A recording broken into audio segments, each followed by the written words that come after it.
Alex Krainer, how you doing, man? You doing okay today? I'm doing well, Jamal, and you?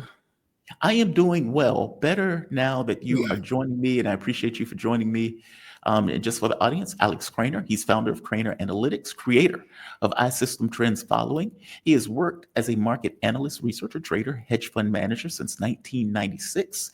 He has authored several books, including Mastering Uncertainty and Commodities Trading, The Grand Deception, and Alex Krainer's Trend Following Bible. I am so glad that you could join me. Um, this is a fascinating time in regards to what is about to come up. Donald Trump and Vladimir Putin are going to meet in Anchorage, Alaska. They just kept saying Alaska. They've outed it today that it's going to be Anchorage. Give me your take on this. What do you? I want to step into this because I want to get into larger things beyond the talks, because I think there's interesting things going on around the talks. The world, in a way that I've never seen before, seems to be breaking in the corners, where Donald Trump is like, I'm going to call Zelensky, I'm going to call European leaders. But then you get Putin, who made conversations with called Brazil, India, North Korea, meaning they are going to their respective sides, talking about not just the conflict, but I would imagine the circumstances around the conflict with things like sanctions or tariffs. All of these things are probably coming into play, considering that they're affecting, let's say, Russia's partners and BRICS specifically, that they have to negotiate in some kind of way. And that may end up in the negotiations, well, for whatever these negotiations ended up being, because it's probably going to go beyond Ukraine. Just start at the beginning, though. What do you think the chances are that they actually come to some contextual resolution to this specific conflict? When you say they, you're talking about the Russians and the Americans, right? I am, Putin yes. and Trump. Yes. When you say resolution, you mean Ukraine? Specifically Ukraine. And just to be clear, I don't think America gives up its goal for world primacy. But if you're looking at the battle maps, you're looking at the news that is coming out, Ukraine is being routed right now. Their front is effectively collapsing. I think Donald Trump knows it. I think the people around Trump knows it. And instead of having this humiliating collapse within a few months, I think he's in a desperate situation of A, trying to get a win, and B, trying to save face on something that will be monstrous if it effectively happens in some kind of grand routing, especially when Russia takes Donbass, which is going to happen. So I think he's trying to get ahead of it. It's not that he wants to do it. It's just he feels forced. So that's what I mean by resolution, that he is trying to, at the very least, put the kibosh, to put brakes on what is effectively a horrible situation for the Ukrainians right now. Yeah. Okay. So before I get into that, Jamal, I'll go back to something that I've been, banging on the drum for a long time now, and this is that, if we have any hope of interpreting the situation correctly, we have to start from its broadest possible context, and that's always it's a conflict between two systems of governance, right? Okay. And this is, not a controversial thing. Everybody on the globalist side pretty much concedes as much. And the two systems that we're looking at is pretty much the Western colonialist system versus everybody else. And so the United States, so far, probably for longer than a century, but especially since the World War II, has been firmly in the European neocolonialist system of governance. And it's been pretty much the military enforcement arm of that system. Either, the logic of this conflict is you can be on the one side or you can be on the other side. You can't it's one of those things where you can be a little bit pregnant. You're either in or you're out, and that's the logic of these things. This is like when there was a 9/11 terror attack in the United States. Then George W. Bush said, "You are with us or you are against us," and that's pretty much always that approach has been perpetuated that way. You either prostrate yourself to the empire and become a vassal and you carry water for it, or you're the enemy and you have to be regime changed, you have to be destroyed. So in light of that, the question is, which side is Trump on? Okay, so there's a lot of psyops, there's a lot of deception, there's a lot of head fakes and misdirection that's going on, which is intentional because Trump does deliberately intend to confuse issues, to make everybody's head explode, to make himself difficult to read. But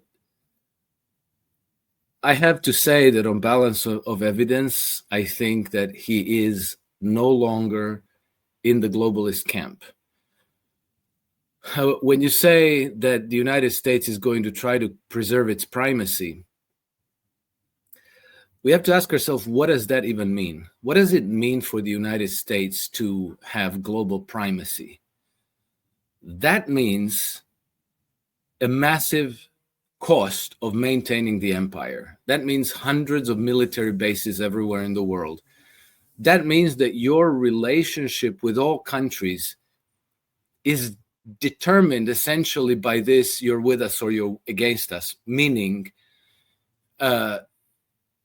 you kind of support your vassals, you offer them protection, but everybody else you have to bludgeon them into submission.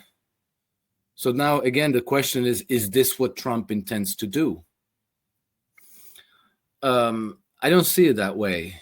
And, if you're not going to do that, then you have to abandon that ship straight away. So what I see Trump as doing is he's abandoning the sinking ship of globalism, and he's trying to make deals with powers that matter. And that's primarily Russia, China, Iran, India. And then Trump being Trump, of course, he's probably going to retain all the cards he can retain. He's going to use all the leverage that he can from the legacy relationships and legacy systems that still determine the day-to-day geopolitics. And we see that in him pressuring South Africa, pressuring Venezuela, pressuring Brazil, pressuring Iran. This new thing with the Zangezur corridor. So he's doing that, but it doesn't, that doesn't necessarily mean that he's doing it in order to retain primacy, because the only thing that's certain from the primacy is that you're going to lose, because we have a 100% track record in history that every single empire in the world collapsed under the weight of the cost of maintaining the empire. So if you want to do that, you're going to have to be a military security state. You're going to have to deploy heavy-handed repression at home, and you're going to have to be in adversarial position with everybody around the world. That's very, very expensive. That's very costly. That guarantees backwardness. That guarantees deindustrialization. That is, like the whole economy gradually shifts towards the military economy. I don't see that makes any sense. So in dealing with Putin, now I'll answer your question. Mm-hmm. I think that the probability of them resolving the Ukraine issue is 100%, because both sides have interest in doing that. And both sides have a lot to gain from forging a partnership, from forging constructive, productive relationships, cooperation, trade, mutual development, and so on and so forth. Whereas, if you're going to make enemies out of Russians, if you're going to backstab them, if you're going to try to trick them, first, they're not stupid. Second, you would be antagonizing one of the most powerful nations in the world that actually commands the Eurasian continent now, or at least, in partnership with China. And you would be casting your lot with the European colonial powers and Britain, which are clearly on the wane. They're, it's sundown for them. Yes. And they have nothing to offer other than debt as far as the eye can see, broken economies, broken societies, metastasizing degeneracy. Well, yeah, I know these are harsh words, but it's really the case. I mean, all of this nonsense of, we're going to dim the sun, we're going to capture carbon from the atmosphere. That's our big business plan for the future. We're going to bring our economies to net zero. Just yesterday, Marco Rubio gave a middle finger to the last attempt to make the United States to commit to net zero economy. Yeah. So all this very ugly dystopian nonsense with LGBT, global warming. We're running out of water. We have to ration water. We have to shut people into 15-minute cities. We have to give people a license to even participate in social media and access the internet. Vaccine certificates. Did I mention 15-minute cities? Maybe I did, but you did. Yeah, you did. And we're gonna go net zero. We're gonna end consumption of red meat. We're gonna introduce crickets and grasshoppers into the diet. We're going to end air travel completely by 2050. This is actually in the plans for the development of British society through 2050. If people don't believe me, look up the PDF document called Absolute Zero. It was drafted by 7 of the leading British universities. And it's a plan where, your children are not going to be eating red meat. So end of beef and lamb. There's going to be no air travel. People are going to be shut into 15-minute cities and so on. So, for Trump to be saying I like these people. I want to be, I want to be a member of that club. I want to be the leader of that club. It's you got to be part of the degenerate oligarchy. And I'm not talking about a billionaire, Trump being a billionaire, like a real estate developer. I'm talking about these hereditary banking dynasties that have been running the world for centuries now and that are headquartered in the city of London. Mm-hmm. That's the epicenter of everything that's dark and ugly in this world. And it's been that way for a very long time. Joseph Conrad wrote the book titled The Heart of Darkness. And if you read the book, it's very clear that he has the heart of darkness is not the Congo as everybody is writing in critiques. It's the city of London. It's very obvious. And so that's what everybody is up against. And the cool club is Russia, China, Iran, and all these other BRIC nations, which are developing very rapidly, which are advancing technologically very rapidly, and which are going to have the purchasing power and the economies with which you're going to want to trade if you want to get ahead, if you want to bring prosperity to your own nation. The choice for the empire is choice for failure, and history is very clear in this sense. So you would have to be some kind of a special stupid to actually want to do that.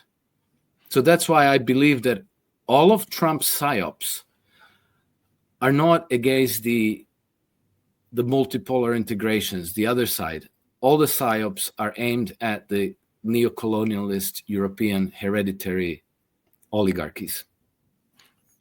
Alex, I appreciate you deeply. I do. Thank you. I'm going to give the contrary argument to this because I don't think it's five-dimensional chess. I think it is kind of what it is, what it is. Um, I think he is trying to create and maintain empire, and I think he's trying to do it on the cheap. And I think he's trying to diversify resources, or let's say responsibility. So I want Europe to deal with Russia. I want the U.S. maybe deals with China and maybe some like Australia, Philippines, etc., South Korea, Japan, etc. And we want Israel to effectively deal with the Middle East. This way, we can try to deal with all of these items, kind of like the Roman Empire, where they start bringing in barbarians, etc. Also, he is using power in this case of primacy. He did try to pacify China. The trade war, in and of itself, was him pacifying other nations. Trump gets off on bringing in European leaders and laughing at them to the American audience, where he's effectively making uneven exchanges, uneven deals, because he can effectively lord power over the various countries that he's doing that to. That's not in this multipolar space. This is, I am trying to control and I'm trying to devastate. When he was going after Iran, again, he's not doing that to equals. Power, on some level, has to concede to other powers. It's not that he doesn't want to. If Donald Trump could win the Ukraine war, he would push and press harder on that war, just like he would do with Yemen, just like he would do with Iran, just like he would do with other minor powers. Or if you're talking about in the context of trade, just like he does with Europe, or just like he does with other nations. He is just stuck having to recognize, I can't do anything in this situation, or I can't do anything to China. So yes, I recognize and I respect these powers because they're powers I have to respect. It's like I have to respect a bear. I don't have to respect a cockroach. I can kill a cockroach. A bear, I'm leaving to its own devices. It's just an honest acknowledgement of equals in this case. I hope that makes sense. I don't think it's him giving up power. In fact, you bring up a great point, Azerbaijan and Armenia. Yes, that's partially aimed at Iran.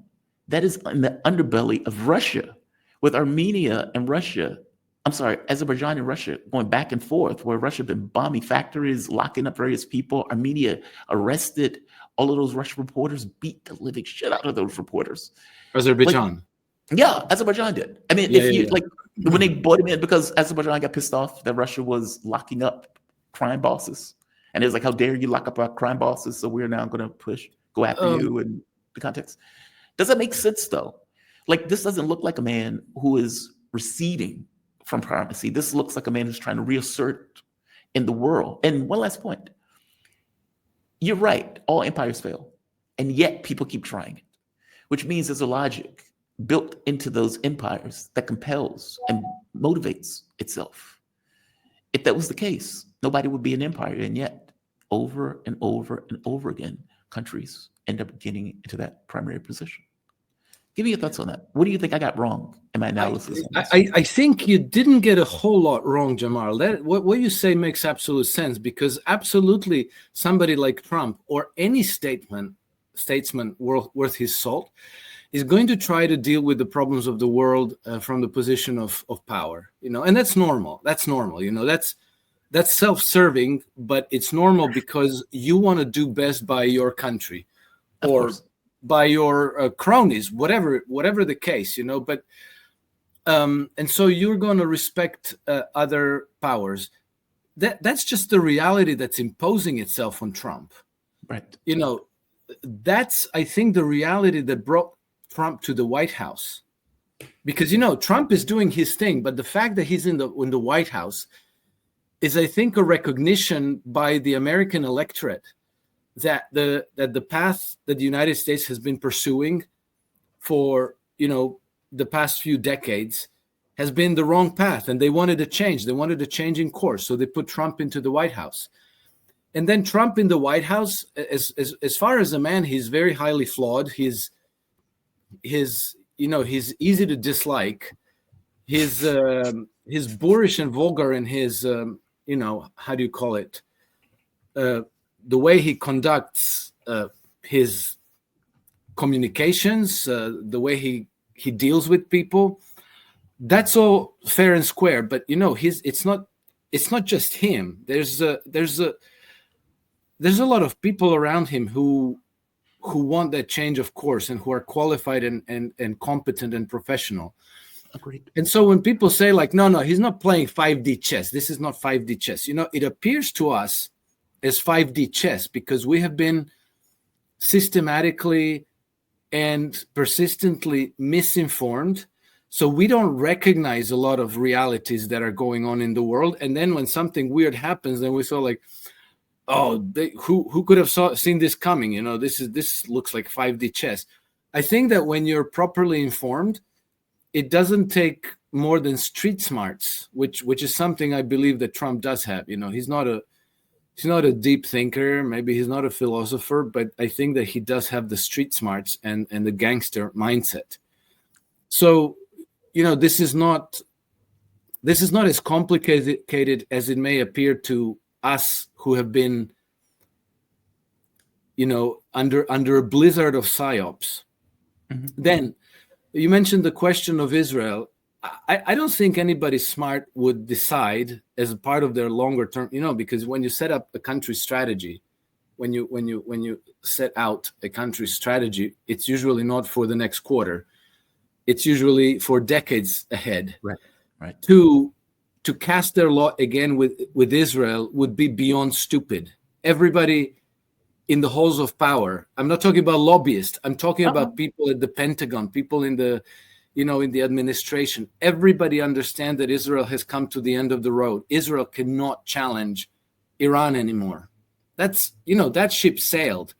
And they've known this for a very long time. I think I mentioned on your show that 10 years ago, Henry Kissinger said 10 years from now, no, not 10 years ago, in 2012, Henry Kissinger himself said that 10 years from now, there will be no Israel. But it's not just Henry Kissinger, it's well understood. There has been very, very extensive studies, if people don't believe me, they have to look up the Foreign Policy Journal article from August of 2012. It's titled, U.S. Preparing for a Post-Israel Middle East. So that's 13 years ago, right? 13 years ago. And they came to the conclusion. We're talking about an 82-page report put together by all of the 17 U.S. intelligence agencies together. They came to the conclusion that the interests of Israel and the interests of the United States are actually diametrically opposed to one another in the Middle East. And so they came to the conclusion that Israel is finished. We're doing away with Israel. And so this is a reality which I think that people in the halls of power in the United States recognize, at least a large proportion of them. So, the idea that they're going to come up with like, oh yeah, we love Israel. This is like just best friends forever. We're just going to rely on them and we're going to use them to reassure that we're going to retain our hegemony in the region. That would be, in addition to immoral, it would be stupid. It would be just like really, really stupid, because it's like you're putting some weak, scruffy guy to fight Mike Tyson, and you're saying like, no, I'm going to bet the ranch on this weak, scruffy guy because I just love him so much.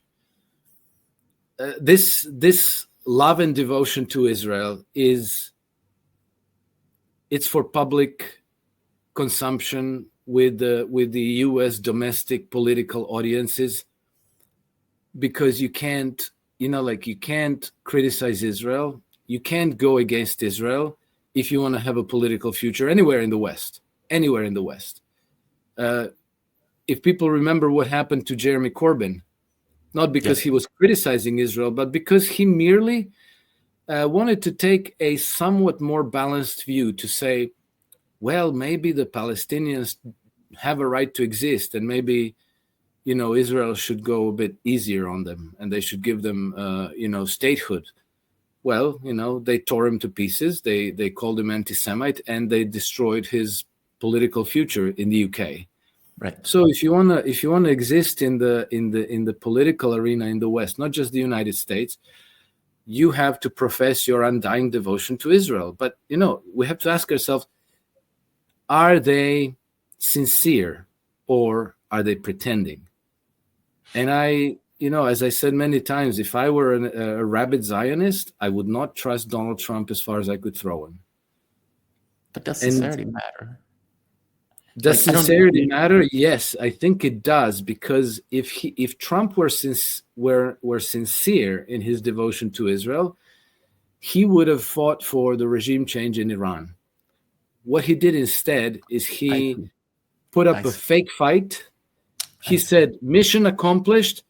Thank you, Iranians, for your token retaliation that accomplished that had made zero casualties. And hey, let's talk deals. Let's talk business."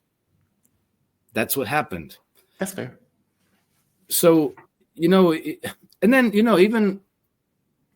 even many of the explicit declarations from the Trump administration are consistent with that. They're saying, we're done with post-World War II global order. Multipolar integrations are the reality of the future.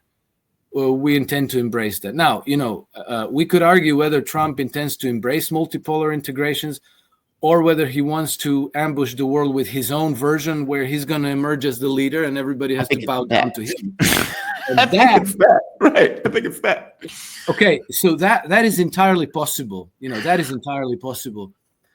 But I think that it's going to turn out unrealistic, and he's going to have to make nice with the Russians. He's going to have to make nice with the Chinese. And I think he's going to make nice with the Iranians, because as we now know, Iranians are no joking matter. They are extremely powerful, and a lot more powerful than we ever knew. Yeah. And then, they're the masters of their backyard for 3,000 years. And that backyard is known as the graveyard of empires. And again, you have to be special kind of stupid not to realize that, and to think like, I think I'm going to go to war against Iran and I'm going to defeat them. That's not going to work out. So if people are smart, they're going to work with that rather than trying to, demolish everything and set up their own shop as they think they should. Mm-hmm. I think it ignores hubris, and I think it ignores a certain elitism. Look, I agree with you on that one. I agree with everything you just said, in the sense of, if you're looking at the world rationally as opposed to idealistic, I agree. Yeah. Don't look at the world. I don't know if they look at the world in those terms. I'll give you this. I'll give you this, Jamal. I think that Trump does have a strong hubristic streak, but there's an easy antidote for that. It's called reality and humble pie. So you try to push the Russians around, and then you find out it doesn't work, and you're like, well, maybe I have to talk to them. And then you talk to them, and then you realize, well, there's limits to my power, and I have to make my room under the sun within those limits. And I think that in that sense, certain realities are going to be imposed upon Trump and his administration. Agreed. But where I strongly disagree with the mainstream, not mainstream, but with the social media narrative that has kind of convinced themselves that Trump is just now went way back into the globalist camp, and that he's now going to be carrying water for His Majesty King Charles, the sausage fingers, and Keir Starmer and Ursula von der Leyen and all these losers. I think that's just like not even conceivable. Yeah. Alex, I'm going to have to let you go. I always appreciate talking to you, man. Anytime you want to. Thank you. It's always a pleasure, Jamal. Let's see. We're going to, in another few days, we're going to be a hell of a lot smarter. We're going to know a lot of things that we don't know today. But hey, for sure, it's very interesting. Look, I would love for you to come back on after, of course, after they have their talks, and to get your take on whatever they come out in regards to whatever resolution. I hope you're right. I agree with you that ultimately, look, from my point of view, if Donald Trump can master a situation with another person, he does. If he can't, he doesn't. Yeah. And so he's finding his level in regards to reality, and he's stuck with those realities. And I think Russia's just one of Yeah, those of course, exactly, exactly. And I think um, that reality, he's going to have to, uh, he's going to form his approach in accordance to those realities. yeah. Alex Krainer, always appreciate your analysis, man. Whether I agree with it or not, you make it coherently and you make your points. And I always love that.